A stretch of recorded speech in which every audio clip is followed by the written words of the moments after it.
I would like to get back to the anarchism. And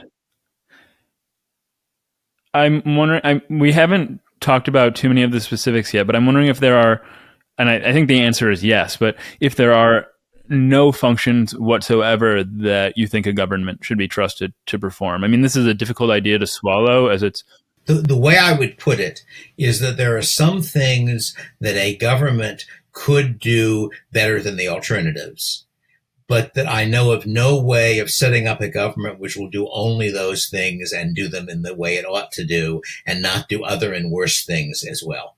So as an economist, there are various categories of market failure, uh, public goods and externalities and so forth.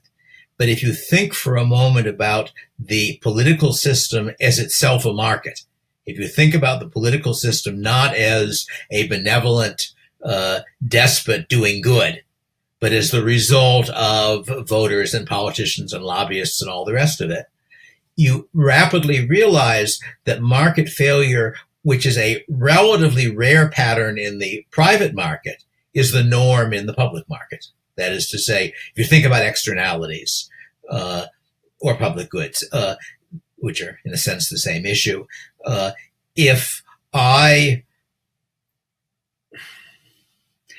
play music in my house, there might be a very faint externality because somebody outside likes the music. And in principle, I may not play music quite as much as I should or as much music as I should because I'm not taking account of his benefit as well as my benefit in the music. But it's pretty small effect. Most of the effect of playing music in my house is to me. On the other hand, if I lobby a government to pass a tariff, 99.999999% of the cost of that tariff is borne by people other than me. Probably 90%, if you think of me as the president of GM or something, probably 90% of the benefit of the tariff goes to people other than me. That is to say, other auto companies which are benefited by the tariff, auto workers, and so forth. So there's no good reason to think that the fact that it's in my interest to do it means it's in our interest to do it.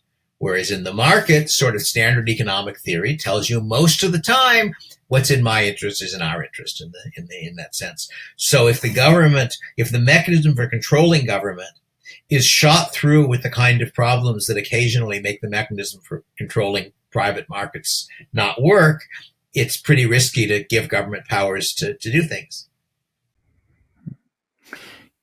Can we start off on the charitable side of where you began? So, what do you think that government might actually do better? Even though you said you couldn't trust a government to do only these things, what might it do better?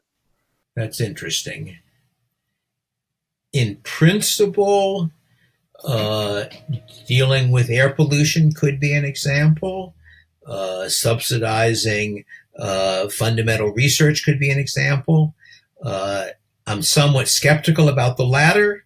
One of the several reasons I left physics was that it appeared to me that it was being enormously overinvested in. That is to say that because at the time when I was a graduate student in physics, everybody knew that physics was the important thing for the government to subsidize. After all, we just developed the atomic bomb, hadn't we? And the result, I think, was that you had like 10 times as many very smart people going into physics as physics actually used, which meant that 9 of the 10 people were people who weren't going other places that would be more useful. So that's a case where the government's subsidizing basic research, but it may well do more damage than good. But it could do good because the basic research is hard to propertize. There is actually an English academic who at least claims to have done research on the effect of government subsidy, concluding that it does not do any good, in the sense that his claim is that there are this is a talk I heard a long time ago, but name is Margolis. And I think it's right. Pretty sure it is. Anyway, his claim is that there are a number of cases where some area of science suddenly got a whole lot of government subsidy. And that if you look at them, you do not get a higher rate of progress when that happens. And whether he's right, I don't know. It's something I heard in a talk and might be true. But again, air pollution, I don't think there's really an adequate private market for doing it. If we only had one country in the world and global climate change was really a problem, then a government could deal with it. The problem there, aside from the question of whether it's really a problem, is that in a world of many governments, dealing with climate change is still a public good, even at the level of governments, because each government that does it is providing benefits mostly for other governments. But I think those are the examples of things where you could imagine. And I suppose national defense, defending against other governments, is something where it's plausible that a government could do it better. But again, the problem is that in practice, governments that are given the power to do that then go out and start wars.